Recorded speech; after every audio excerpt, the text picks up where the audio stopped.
Welcome to episode 3 of Double Exposure. Small Cork Milish. Okay. We're an Irish podcast. Support local. Homegrown beef right here on Double Exposure. My name is Sean. I talk about gaming and internet media. What's your name? What do you do? My name's Don. Small Cork Milish. Also a small big movie. Okay. He does movies for all those. That's the extent of my Irish as well. So. I know most of you definitely speak Irish. You probably speak more than I do. Today's episode is about the socioeconomic impact of the Irish language. No. Don, what have you been up to this week? I don't really have any top of the house to talk about this week. Night of the Seven Kingdoms tier list is doing well, by the way. Oh, yeah. Yeah, which we released last week. If you haven't seen it, if you watch Night of the Seven Kingdoms, go watch our tier list. We rank all of the characters. I'm doing top of the house when I said I had none to do. Right after this, we're recording this, by the way, on March the 5th, I believe. Yep. Yeah. March the 5th, 2026. For all those at home keeping track, we've got a lot to talk about today. Today was this week, fucking bigger news week than I thought it would be. To be honest with you, there was like nothing, and then it's the same every week. It's the same every week. There's nothing, and then the day we set to record, it's all coming out. So we got some stuff. Right after this, we're recording a tier list on because we talked about this in one of the previous episodes. We grew up in Pokemon, and we're still there. We're still there. So we're going to record a tier list of our favorite Pokemon starters, and we're going to rank the new ones. Yeah. Just based on appearance. We haven't played with them yet. We're going to rank them just based on appearance. I was going to ask you if you like them, but we'll save that. We'll save that. I might have opinions. Man like Browt. Okay. Have you seen the pictures of him where they edit him to be like a roadman? Oh, they're great. Okay. What's the news in traditional media houses this week? Did you see the cast for the Night of the Seven Kingdoms season 2? No, have they announced Henry Cavill yet? No. Dexter Sol Ansel, I believe is his actual name. We've been fucking that up. Henry Cavill is. Yeah. And then your man like cuts him off. He might be Damon Blackfire. And Peter Claffey's like, dup. So we have, I don't know any of these actors, but when I get to the third guy, he actually looks a bit familiar. So we have Lucy Boynton. She's going to be Lady Roanne Weber. You know who she is? I do. What's that girl's name? The actress? Yeah. Lucy Boynton. Boynton. I'm probably butchering that. Boynton? Yeah. Oh, wow. Yeah, no, she does it. Yeah. So she's Lady Roanne Weber. I'm going to butcher this one. Wow, she's pretty. Babao Cisse is Sir Bennis. Sir Bennis? You're the kind of dickhead knight. Is he Dornish? No, I don't think so. Where's he from? I don't know if they state where he's from. I think he sounds like a Dornish name. He's like the kind of slimy knight. Anyway. I don't want to say anything. Yeah, sure. Yeah. And then Sir Eustace Osgrey is played by Peter Milan, who sounds familiar. That's Peter Milan. He looks familiar. I can't think of where he's from. Is he Irish? I don't know, maybe. Interesting. But that's the Night of Seven Kingdoms season 2, and also in Westeros. Did you hear about the news? What their next project is? Oh, I have heard the film. Okay, so you can. How about I say what I've heard and you can correct me? Yeah. Okay, because I don't know what's officially announced and what's rumored, but there was rumors. Rumored, but I literally just seen there before I came in. It's like announced. It's like so the next thing. There's a film of Aegon's Conquest in the works. Yes. But there is also apparently a HBO series of Aegon's Conquest in the works. Yes. Which one is the rumor? The series? From what I heard, I could be wrong with this now. It started as a show, and they couldn't quite nail it down. So they condensed it and writ it as a film with a different screenwriter, and they're basically going back and forth which one to make. But I think it's finalized now that it is going to be a film. Okay, so I heard the two were being worked on.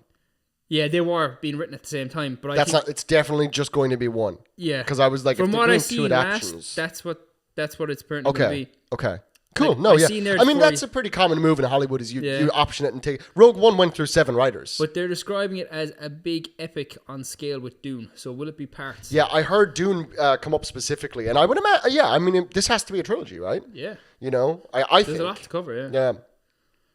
It's also going to end with it being the 6 kingdoms, right? Because Dorne doesn't come in for like another 2 generations. Yeah. So, interesting. I'd watch it. Or is it, no, it's 6 kingdoms and then Visenya goes down and she's like, fuck all y'all. 6 kingdoms, then he gets Dorne, yeah. Does he get Dorne in his lifetime? No, he doesn't. No. Right. Yeah, I was thinking. Yeah, but Visenya is the one that goes and conquers them, right? That's why they fear that dragon. Is it not Maegor, his son? Oh, it could be.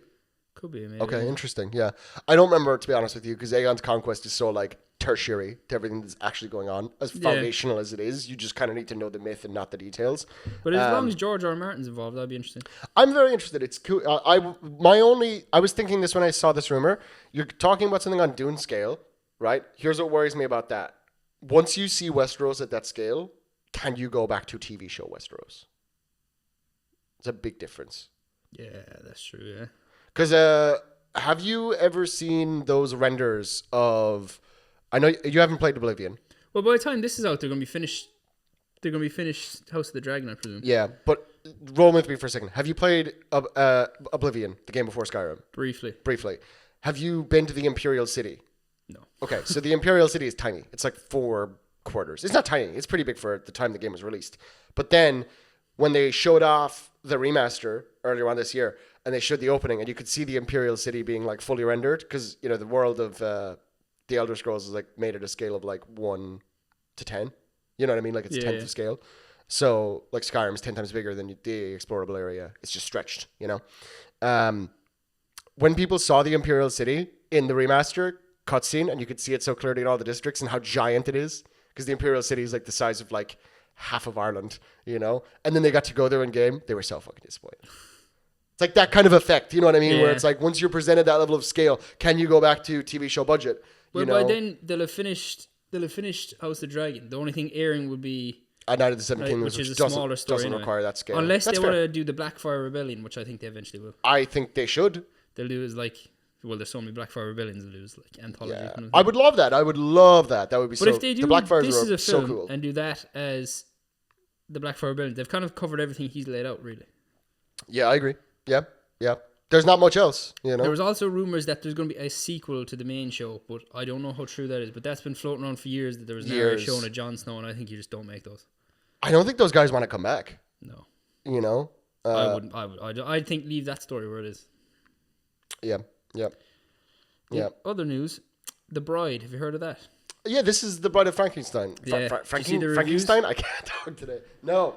So very mixed. Some are saying it's really good, and then some people are like it's one of those artsy movies that's like, oh, look at me, I'm. Who's making it? Who's in it? Directing it is Maggie Gyllenhaal. Oh yeah. And then it's her directorial debut, and then it stars Christian Bale. Apparently the acting's really good.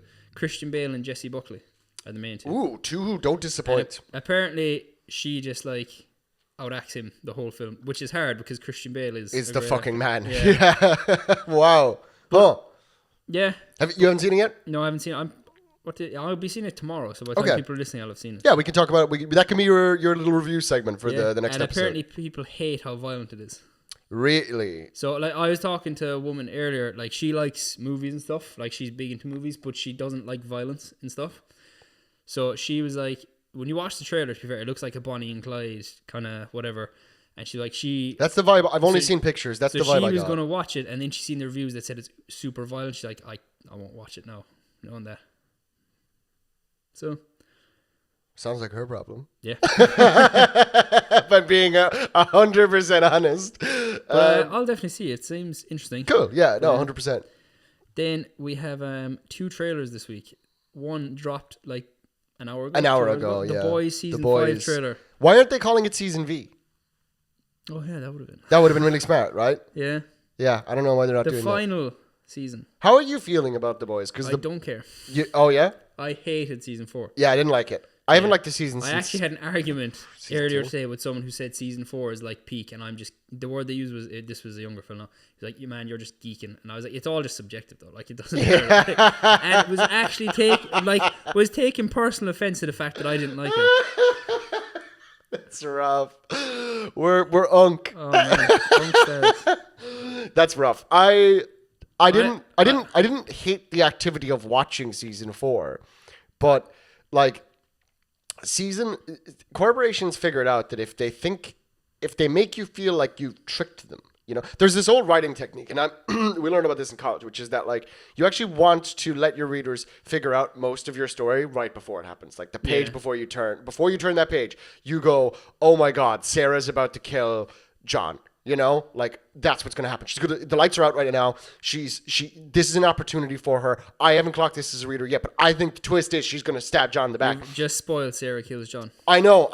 One of the most iconic things in the future. The future. when I write it. So, you know, you turn the page and then it's like, in the dank darkness, Sarah planted the dagger deep into his spine, drawing blood and ripping clean. Like, you know, and that's the thing. And then you go, oh, I knew it. Corporations figured out that if you give people that feeling with the show as if they snuck a show under the radar and it's making fun of the corporation, what does that actually do? Well, it makes the corporation stock go up because people think that, you know, suddenly you've done a psychological tactic, right? Where you and the show writers and the people making the show, but not the guys funding the show, are in the same social in group, and you believe in the same things. You're anti-corporation, you're anti-this, you're anti-that, whatever, you're anti-war, anti-fascism, whatever it is in the boys. But in reality, Amazon is a fascist fucking corporation. Right? Like they're funding all bad things. They're not doing anything good for the world. There's no such thing as an ethical billionaire. We know all of this, right? And so when you're watching that, you're giving Amazon your Amazon Prime subscription every month. They're still winning. So they figured out this trick, right?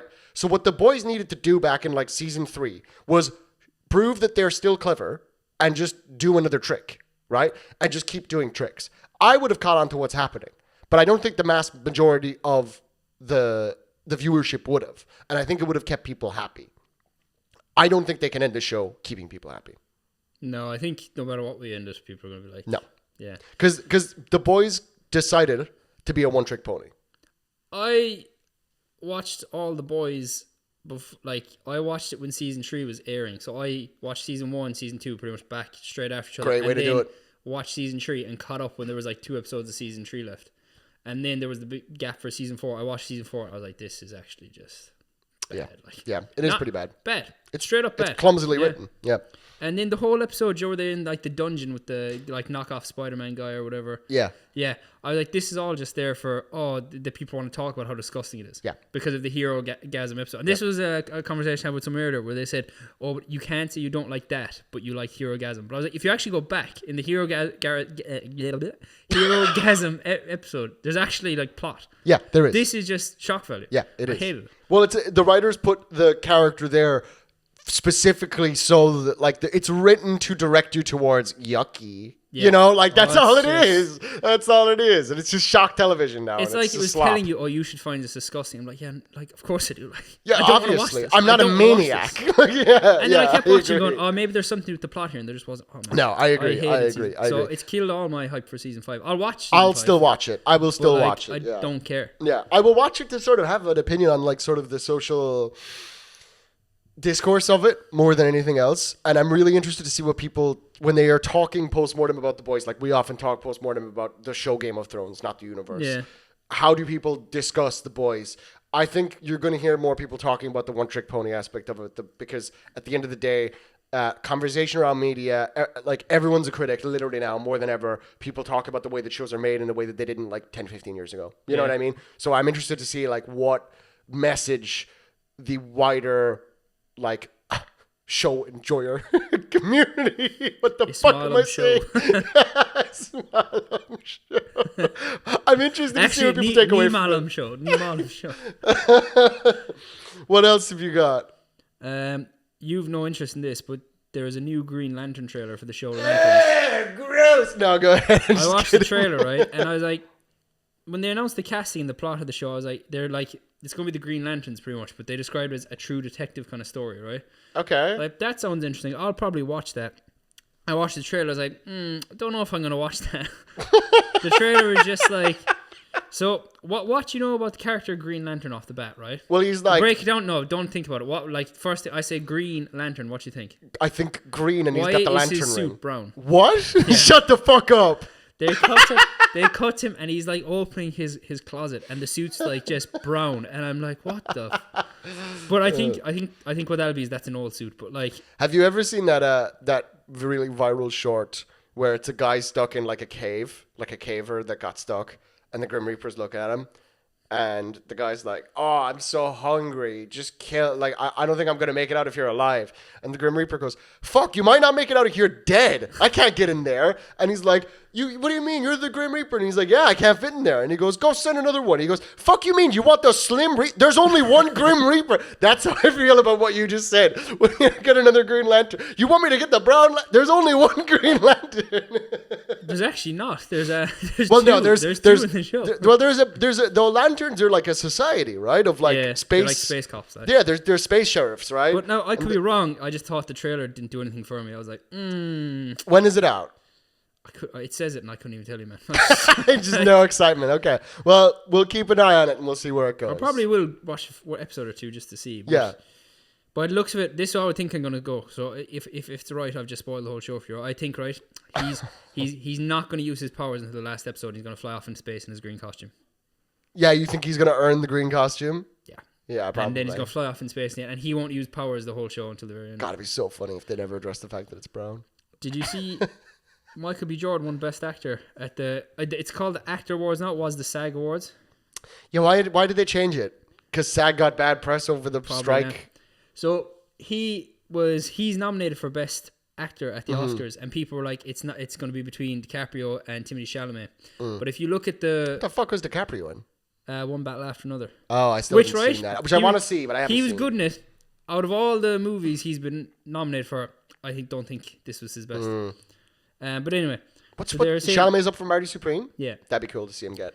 But Chalamet won 2 awards. But if you look at the voters who vote on that and the voters for the Oscar, they're not the same. But there's a crossover between the voters for the SAG and the voters for the Oscars. So Michael B. Jordan went from being, I think he was 13% favourite to win it, and he's gone up to something like 46% now. Ooh. So now they're saying the 2-horse race is between him and Timothée Chalamet. Interesting. And people are actually thinking he'll win. A white boy with some swag versus a black boy with some swag. Also, actually... And if either two of them won, I'd be happy. I want to amend some things that I said about... Because I looked into the John Davidson thing. Oh, yeah? So I want to amend some of the things that I said. But it got cancelled in week 3 again. Again, okay?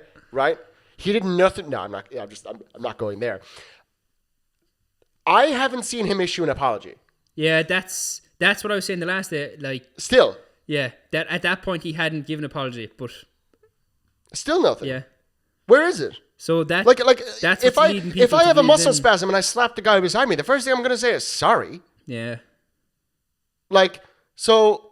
But then to him, what's the gentleman's name that is standing beside Michael B. Jordan? Delroy Lindo. Delroy Lindo. I knew I had like Delroy in my head, but the second part I was going to get wrong. I want to be respectful to him. He handled it very well because he is caught so... Michael B. Jordan almost looks like he expects it.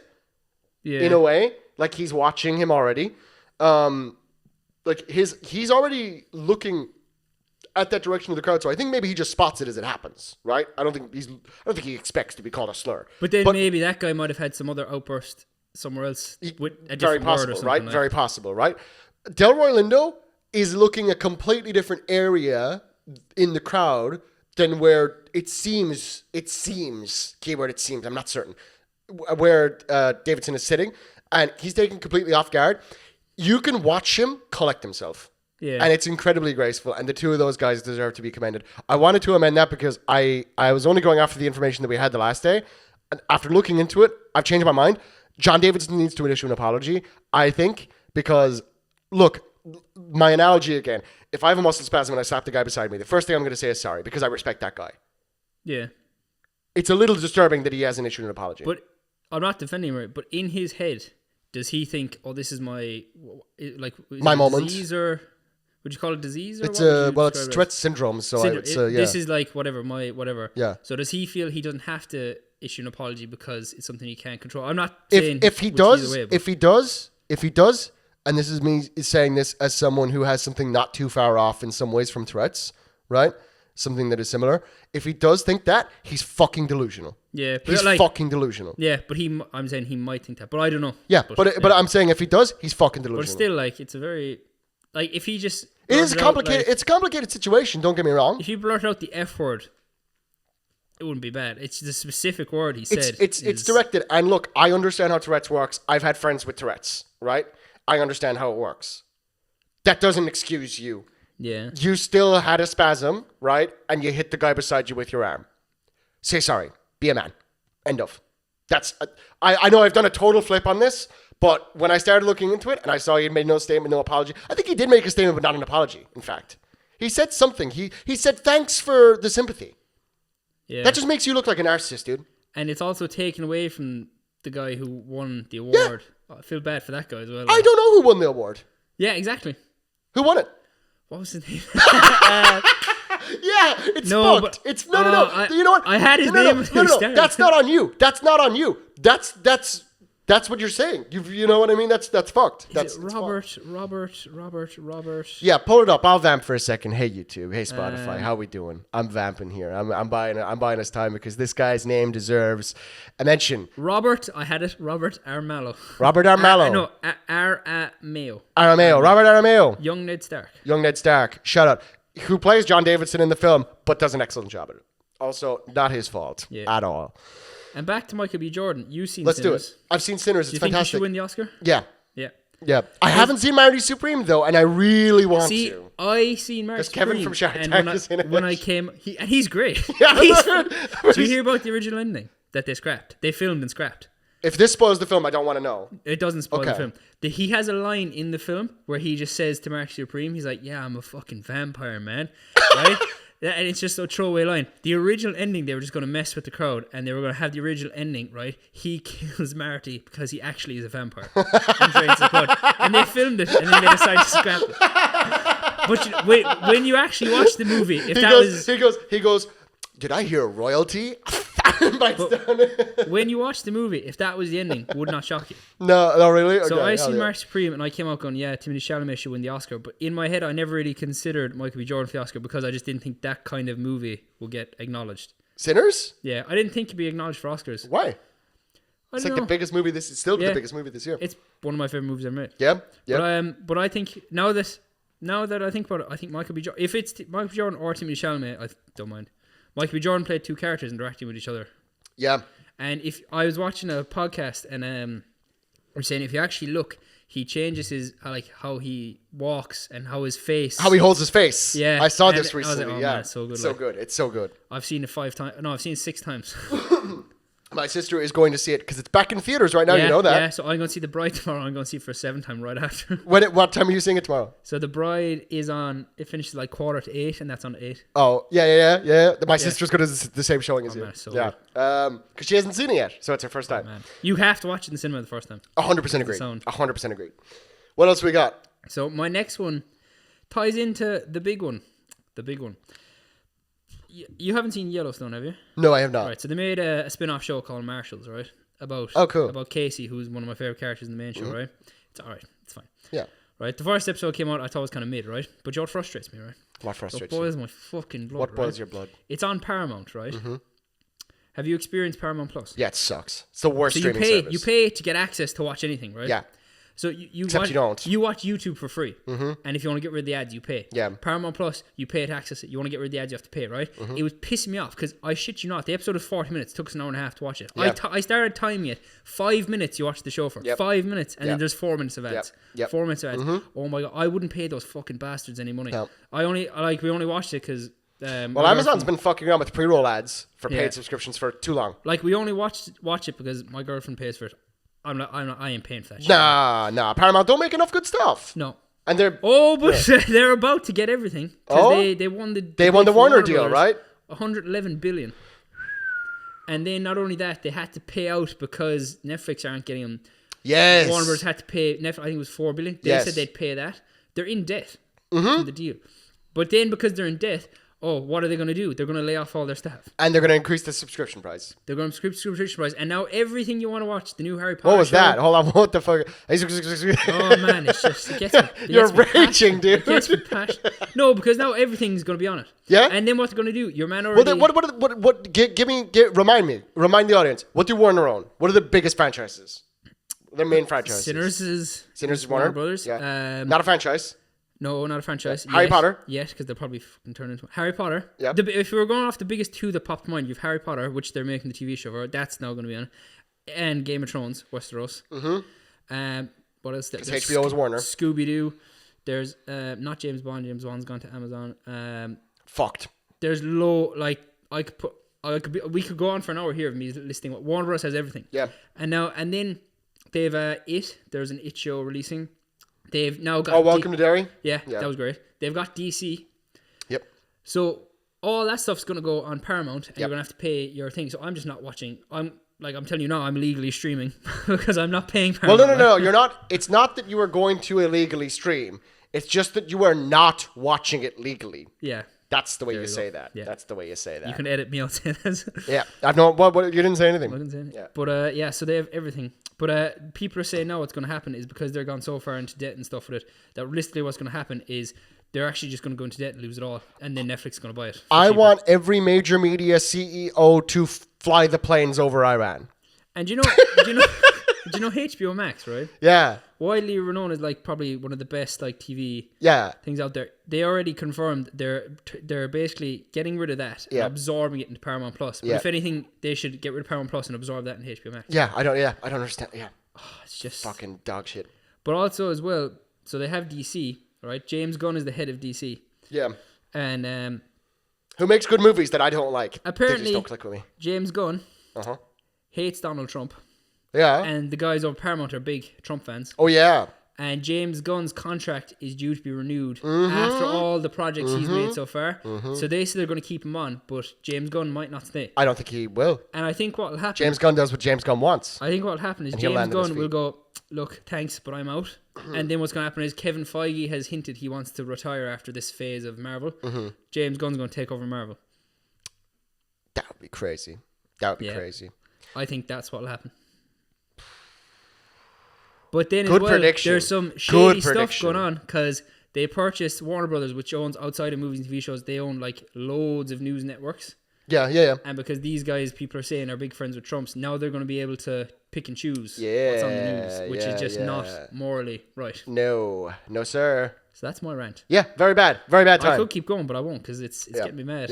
Yeah. Remember, when people say support local, and they're talking about food, they're talking about the media you consume, they're talking about the shows that you watch, they're talking about all these different things, they're talking about what you drink, they're talking about what you buy. What they mean by that is, do not let the rats in Washington, D.C. control your thoughts. Because at the end of the day, that's what they want to do. We all know they've been doing it through media, through food, through propaganda, through all these different things, through news outlets for years and years and years and years. And it's only been getting worse. If you want the bubble that is late neoliberal capitalism to burst, to get reality back from these psychopaths that are causing World War III all over the globe and all of that, support local. That's my rant. That's my addition to this. I fucking hate all of these people. That's why I'm not the one covering this side. I'm covering the other dirty side of it in gaming. Which we'll get to. And I have one more little topic, but we'll save that to the end. Just a little fun one. Okay. Based on the back of what we did last Okay. week. All right. Okay. I like that. Okay. So my turn? Yeah. Okay. So let us go over. First, I want to talk about some releases. Today, March 5th, 2026, big day for releases. What's coming out today? That's right.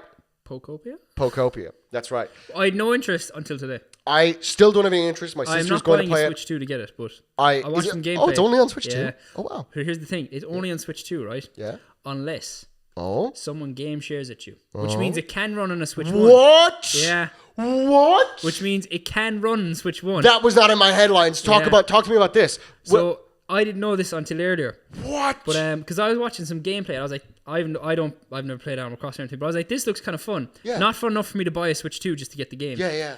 But I was like, if it was on Switch 1, I probably would have got it. And then was watching some videos about like stuff with it, and then they were like, oh, by the way, this is Switch 2 exclusive unless you have like someone you know who has it on Switch. They can game share it to you on Switch 1, which means it runs on Switch 1. They just want you to buy a Switch 2.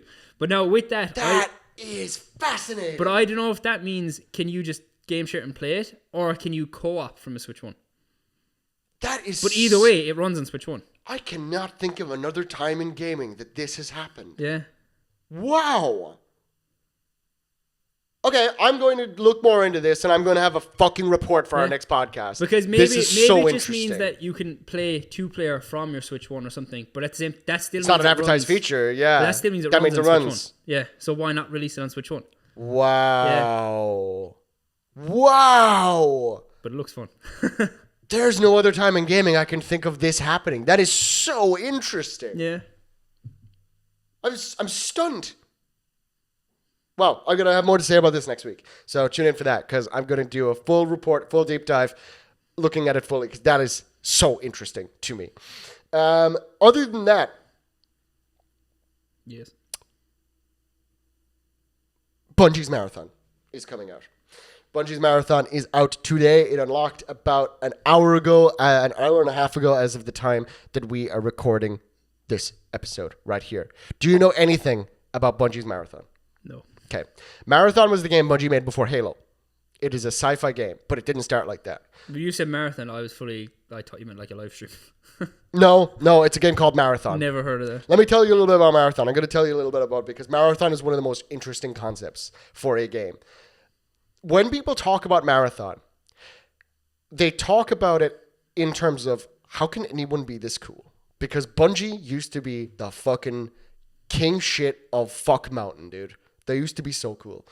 Unfortunately, they're not really like that anymore. But the basic premise of Marathon doesn't begin in Marathon. It begins in the game before that, Pathways into Darkness, where you are a United States Special Forces trooper that is being sent into a giant pyramid that is spawned in a rainforest because aliens contacted the Pentagon and said, there are some really bad aliens on the way to you. We've known that for a while, but the problem is, not they're on the way to you. They landed. So in the middle of Earth is like an eldritch alien god, right? And it's waking up. It's been dreaming and it's waking up now. So you need to send someone there and you need to fucking drop a nuke inside of it. So they send in the special ops team. Something happens, the helicopter crashes or something like that, right? You go into the ruins. You start finding like aliens because this god is dreaming alien monsters. So you fight those. It's like a dungeon crawler, right?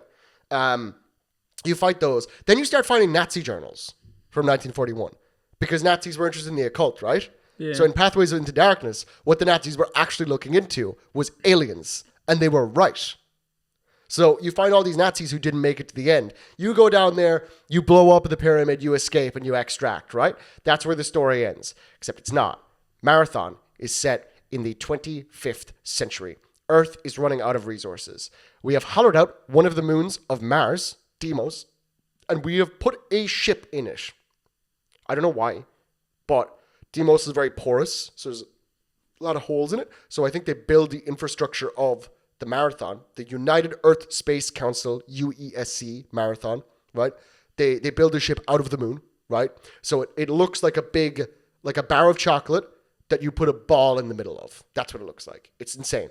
So they're like, look, got no resources left on Earth. It's a horrible corporate nightmare out here. We're going to send this ship over to like the Tau Ceti system, which is a real star system. It's going to take a long time, so we're putting you all to sleep. So go in your cryopods. Go over there. The twist of Marathon, right, is that you get woken up. Aliens are attacking the ship, right? You get woken up. You get an AI who's insane called Durandal, and he helps you.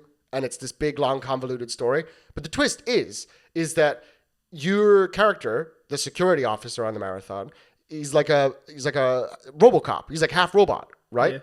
Yeah. And then the main threat is this alien thing that lives in a sun called the Workin Kakanter. Try saying that 10 times fast. Is waking up. And you're like, starting to sound familiar. And then weird shit happens. Like, really weird shit. Like, the aliens flush you out of an airlock. And then you get teleported back in. And you say, thanks, Durandal. And Durandal goes, I didn't do that. And then more weird shit happens. And it's slowly revealed that your character, the security officer, his official designation is Mjolnir Recon number 54, isn't just some robot. You're the officer from Pathways into Darkness, the guy that went into the pyramid in the 1970s. They froze your body, but you got too close to this eldritch god, and now you're becoming one. You're learning how to fuck with quantum mechanics. You teleported yourself back in from space. It's insane. The game is so cool, so insane. It looks ancient because it is ancient. These games were made in the early 90s. How can anyone be that cool, right? That's crazy. They're rebooting Marathon. Not rebooting, sorry. They're not rebooting. So what they're doing is you are playing Marathon now, right? This new game. The contact with the colony on Tau Ceti that the Marathon is orbiting above, right? The Marathon ship is orbiting above, has been lost. So the corporations of Earth want to get their assets back. So they send in a bunch. The UASC says, don't fucking go near Tau Ceti 4. Don't go near the planet. Don't go near the UASC Marathon. Don't go anywhere near it. We won't tell you why. So the corporations who really kind of rule the world, are like, well, shit, I want to go in and I want to get my assets back. Because that's what corporations do. So they send in mercenaries. You play as the mercenaries, going down to the failed colony of Tau Ceti 4 and going up into the UESC Marathon. There are new mysteries that are not explained, even in the old 90s games, and you're going back there, and it's all this bright, vivid color palette. Everything in the game is 3D printed, including you. You've uploaded your soul to a digital consciousness. So when you die in the game, you get reprinted. Same soul. Most of the memories. So the idea of the game is you go in, you loot a bunch of stuff. There's other players trying to do the same thing, and they might want the shit that you have, or you might want the shit that they have, and you have to escape. So that's the whole concept of the game. Yeah, it's called an extraction shooter. Crazy. This game just launched today. Reviews are weird, but I can't think of another time that a game has been rebooted like that. You know what I mean? Yeah. Like, it's so out there to revive a 90s game that was so obscure, but kind of a cult classic. That's kind of only being rediscovered in the last few years. So that game launches today. Bungie are in big trouble right now. They're $3.6 billion in debt to Sony, who owns them now, right? So this game, the tagline of the game is a quote from the original AI, Durandal, your insane AI. And at one point he says, escape will make me God. In this game, you're escaping with loot. So escape will make me God. Yeah. This game will make Bungie God, or it will kill them. So it's going to be very interesting to see how it lands. It's going to be very interesting to see how it sells. Interesting to see what happens to one of the oldest, most continually successful video game developers that we really have right now. One of the oldest houses in this business. So that's fascinating. Marathon is out today. If that sounds interesting to you, go check it out. If that doesn't sound like your thing, that's fine. But that's Marathon. It's coming out today. It's historically and currently important to the gaming industry. What's going on there? It's very interesting. But I've got more. But wait, there's more. I've never heard of that. That sounds. It's really interesting, right? I'll link you some lore videos and you can watch them like a movie. But it's cool. Also releasing, I think later this week, is a remaster of the Legacy of Kain series, which is a vampire game that was very popular. The Legacy of Cabe. That brought back in everyone that zoned out during the Marathon part. Okay. We got some more layoffs this week. I'm going to talk about these again because I think it's important. Tripwire Interactive, the studio behind the Killing Floor series, which is like a Nazi zombies and like Call of Duty zombies inspired game, cut 23 staff due to, and I've never heard this before, business realities. That sucks, man. That sucks. I think they're based in England, so they're probably being hit by the market there, going down the toilet. You guys probably shouldn't have left the European Union, but, we won't get into that. Other than that, that's a lot of what's going on this week in gaming, but I do want to also highlight, have you heard about Highguard? I've heard, yeah. Yeah? What do you know about Highguard? Nothing other than Highguard. Okay, I've heard of that. So Highguard is a game that, you know the way they show off all the trailers for games at like Game Awards and stuff like that? Yeah. So they and the way like the big moment is one more thing, and then they show off the new God of War, the new Ghost of Tsushima, the new Uncharted, Last of Us, all that stuff, right? Nintendo just did it with My Final Story this week, which we'll get into in a second. But before that, we'll get into this. Nintendo always do. They always do it, right? So this year at the Game Awards, they said, here's a new one, Highguard. And they showed off the most mid-looking game of all time. It is a 3v3 game where you have to break down the opponent's castle. It looks like a mobile game, and it sounds like a mobile game when you pitch it. And after investing millions into this studio, it has died within a week because no one wanted it. Sucks for that studio, but also this is why you do market research. You can't, if you're going to invest millions, you shouldn't just do it based off of what you want. What you want to make. That's for indie game designers. You should probably just, look at what's cool. What do people want to play right now? And it wasn't Highguard. So that's a lesson for other corporations and other companies to learn. So that's most of the gaming news. But other than that, Re-release it. Call it Midgard. Watch it sell double. Midgard. How's before I get into the final topic of the week, let's start because it is all Pokemon from here on out. Let's talk about how's what did you end up doing? Fire Red or Leaf Green? Fire Red. Okay. Yes. Why Fire Red?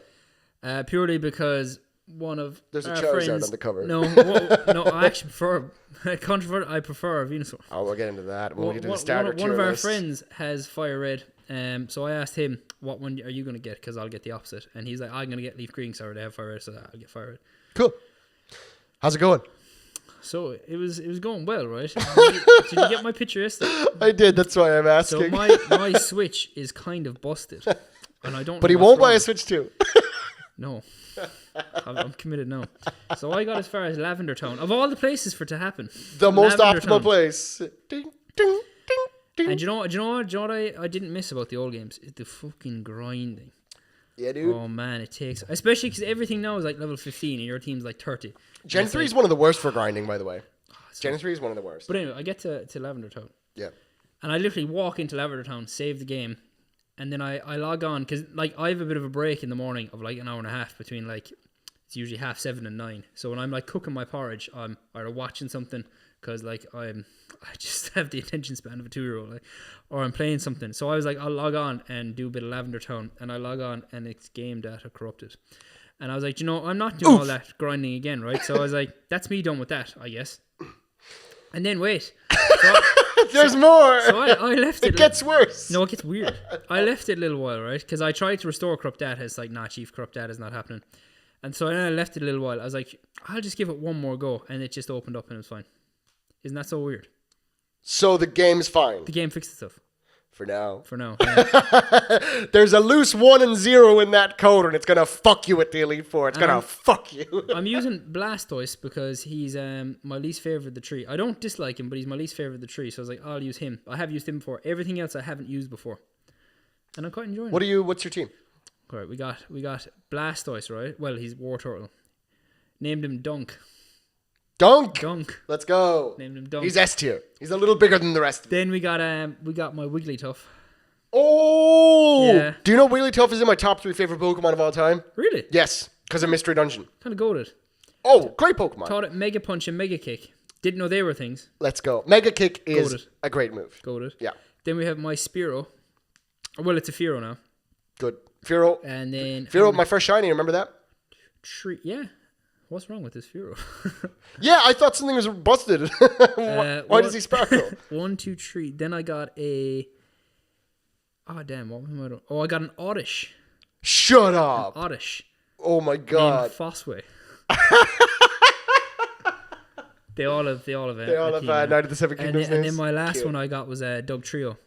Hell yeah. I wanted to get Sandslash. Couldn't find him. Oh, yeah. Couldn't find him. So I got Doug Trio. But if I find a Cubone, he's getting swapped out because I've never used a Cubone. My favorite Pokemon.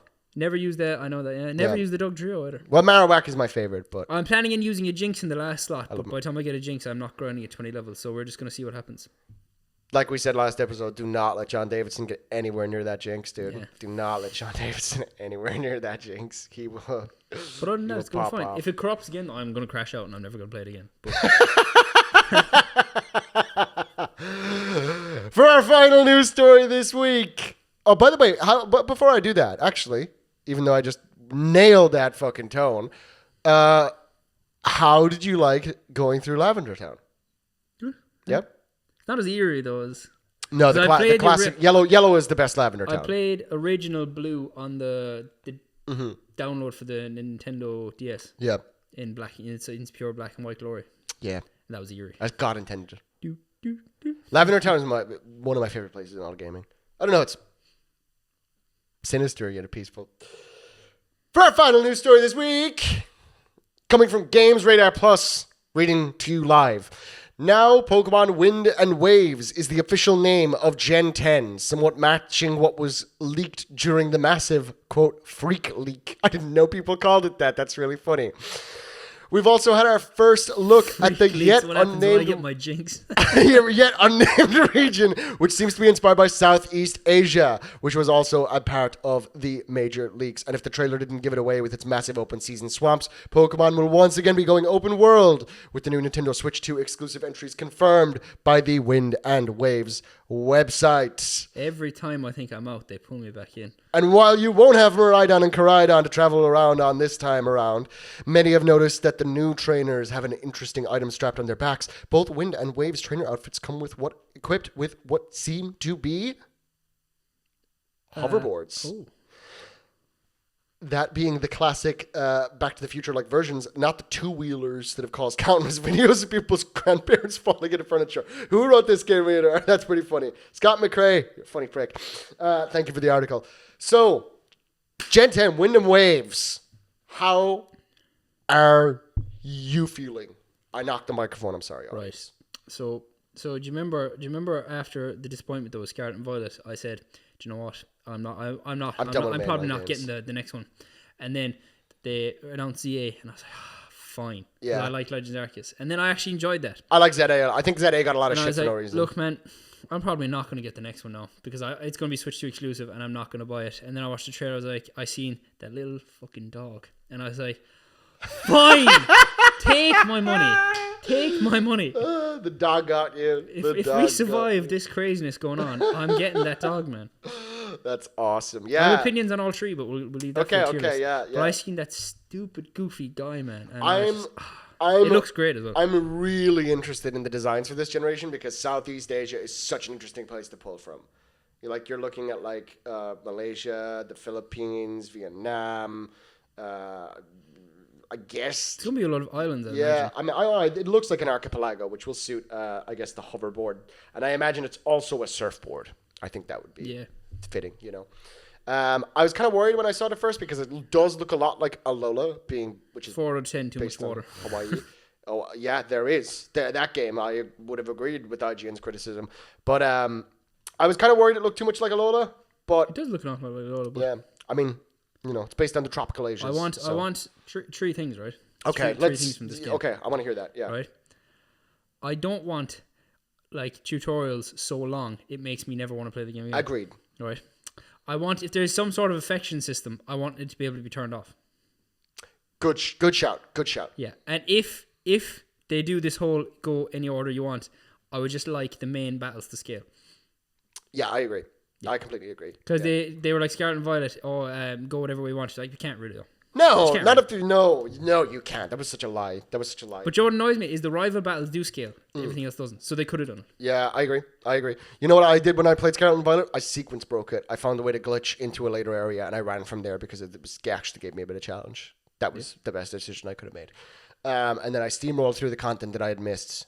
I went and did all the hard stuff first because I wanted the challenge. Same. But then the rest of the game, you're like, I'm just ticking these off. Yeah, 100%. Yeah.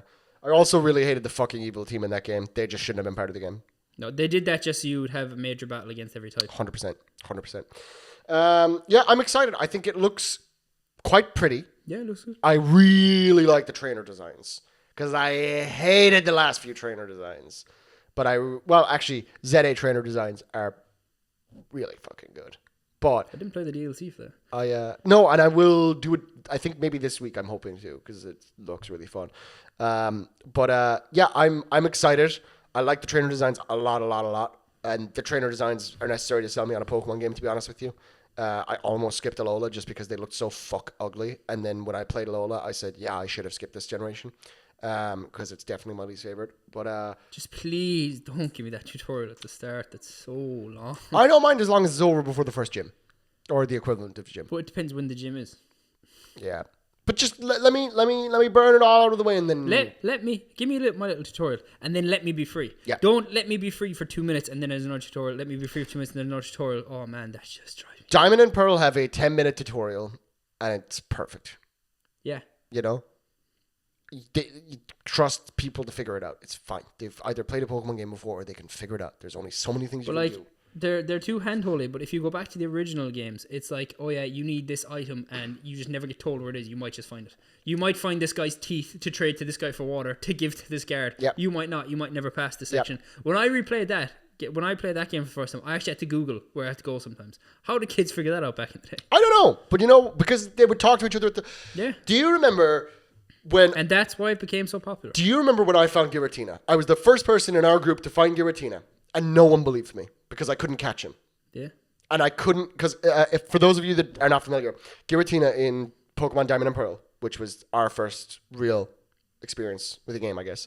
In the schoolyard, we'd talk about it, and we'd talk about different things and different secrets and how you can get the Azure Flute and stuff like that, because we knew about all these things. I was the first one to get to level 100.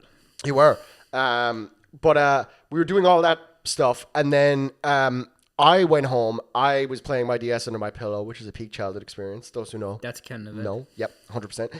And I went into Turnback Cave, and I was super fucking creeped out. I was playing with like old, like shitty, like Apple plug-in earphones at the time because it was all I had. And so I was listening to the music and stuff because I was like, maybe there's a sound-based trigger or something like that. I don't know. Even the Reggie puzzles before as well. Oh, dude, with Braille? Fucking crazy. But so I was playing that, and Turnback Cave is a puzzle where every room looks identical, and if you walk through, it's like north, south, east, and west exits in a square room with a pillar in the middle. And the pillar will have like different inscriptions and stuff like that kind of give a hint, but it's not an amazing hint. But you have to go like north, south, like you have to type in the Konami code with the doors, basically, is what you do. And if you get it wrong once, it completely resets you back to the first room. I remember I caught him, and on a second replay through, it took me like 4 hours to find him because I didn't know what I was doing. I was just going through random doors and hope I that's what I did, and I did that for long enough that eventually I found him, and my heart jumped out of my chest when I finally entered that room with him because he looked so fucking different than everything else.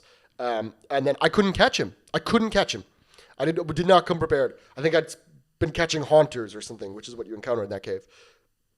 And I came into school the next day, and everyone was like, "That's not fucking real." Your cat, bro. Yeah, it's not real.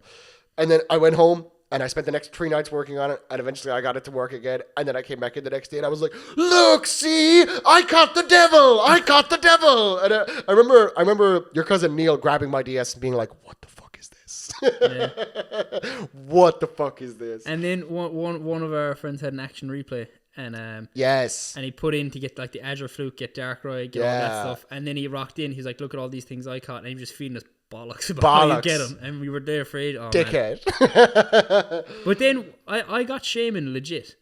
But wasn't that an event you could? I got something in legit. Platinum. I think you can get them legit. Yeah, you got it legit. But like, how did you get it? Was it a code or something? No. Because I remember everyone said I was cheating. I was like, nah, man, it's legit. No, it's a secret quest with Marley.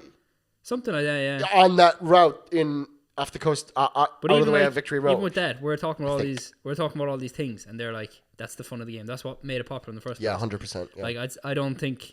I don't want to Google anything the next game. I just want us to like fucking text about it and be like, "Have you figured this out?" Yeah. That'd be way more fun, you know. What I enjoyed the most out of Scarlet and Violet was the 4 Joe Chin Po and all those guys.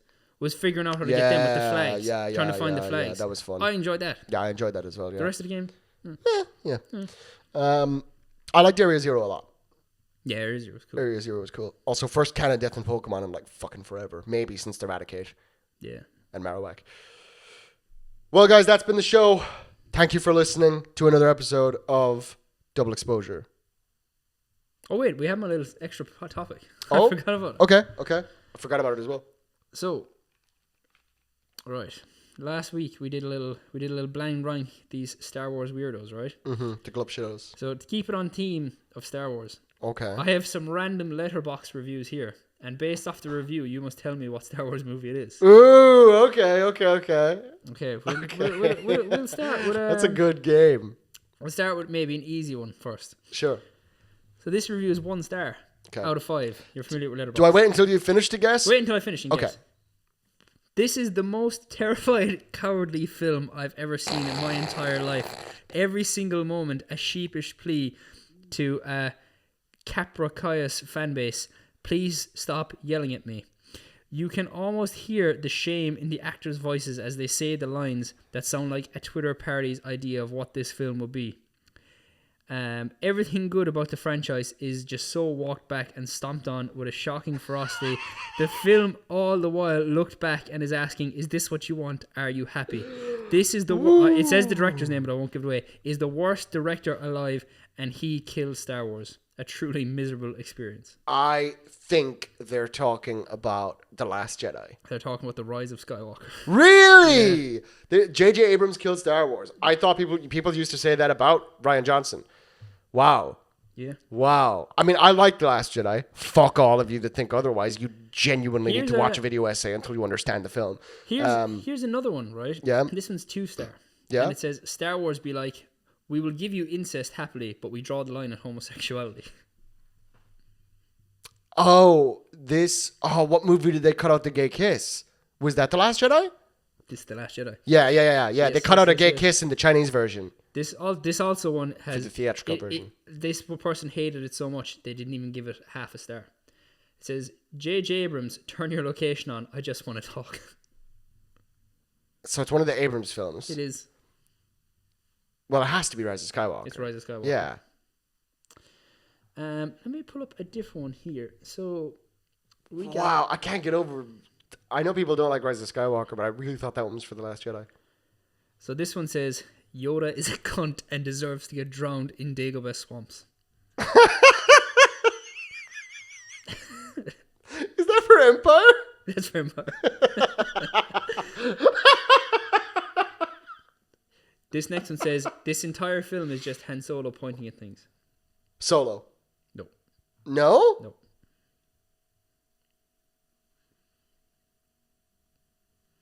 And now that I think about it, he does point at a lot of things. The Force Awakens? Empire Strikes Back. I don't remember him pointing once in that film. He's like pointing to Leia. He's like, Oh, he does. He puts his finger in her face. Yeah. Okay, so this one just says, but they're in love, so it's okay. I will constantly be on my knees for Leia Organa.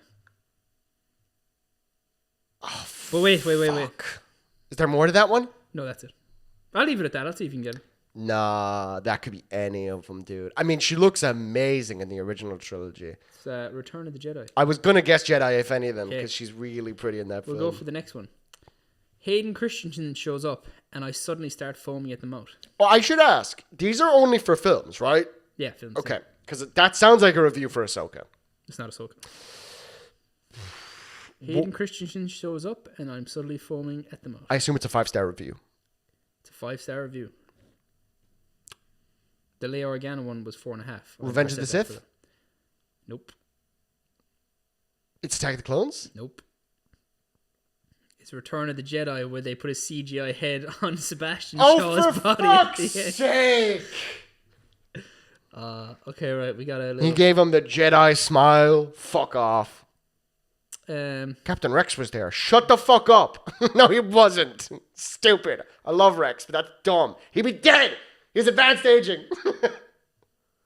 Okay, this one says the #1 hit film of 2003. That's what it says, but the review is half a star. This person probably didn't like 2003. That was 2003 was Attack of the Clones. It's not Attack of the Clones. So what the fuck is he talking about? This one's for Morbius.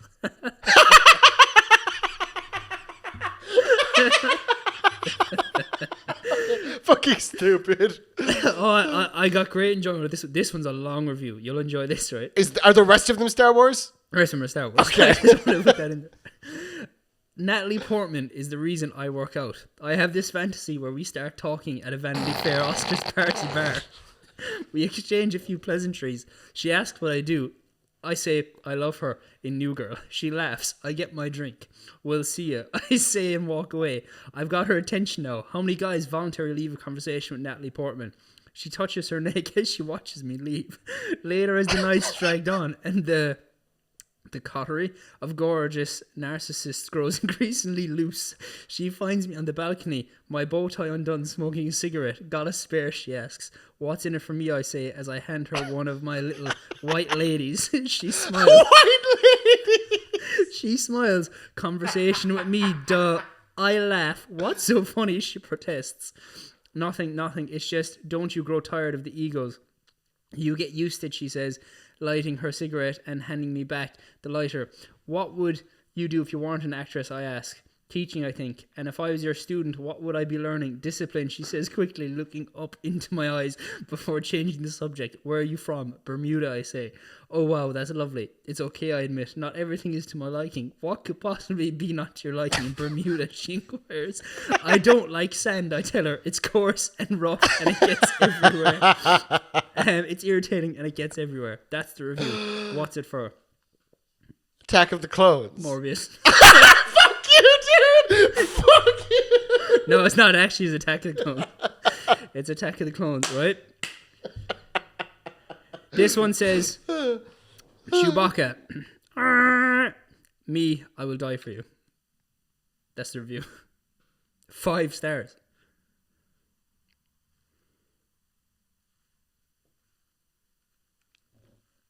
New Hope. Nope. I'll give you another review that's there. Sure. That might help you. For the same film. It's the same film. I'm Han Solo. I'm Han Solo. I'm Han Solo. Solo. I'm Han Solo. Yeah. I'm Han Solo. I'm Han Solo. Solo. Empire? Solo. Oh, of course. Right. Yeah. I forgot Chewbacca was in. Is Chewbacca in that film? Yeah, he is, yeah. I have no memory of Chewie being in that film. That's crazy. I should rewatch it. I like Solo. This one is 3 stars. Okay. If only this was written as well as it's directed. Written as well as it's directed. The Last Jedi? Nope. 3 stars.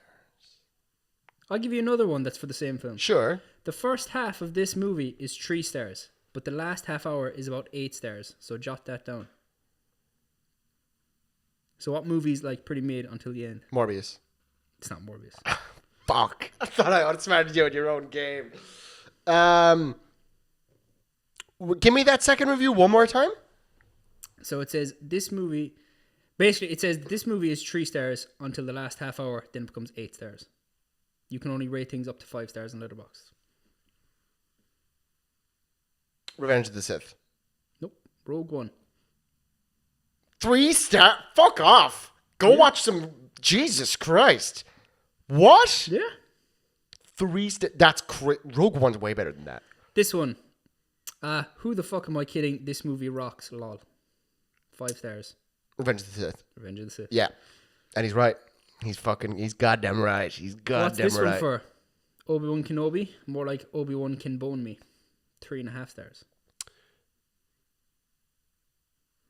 Probably Revenge of the Sith. Revenge of the Sith. Yeah. He's on a roll. Yeah.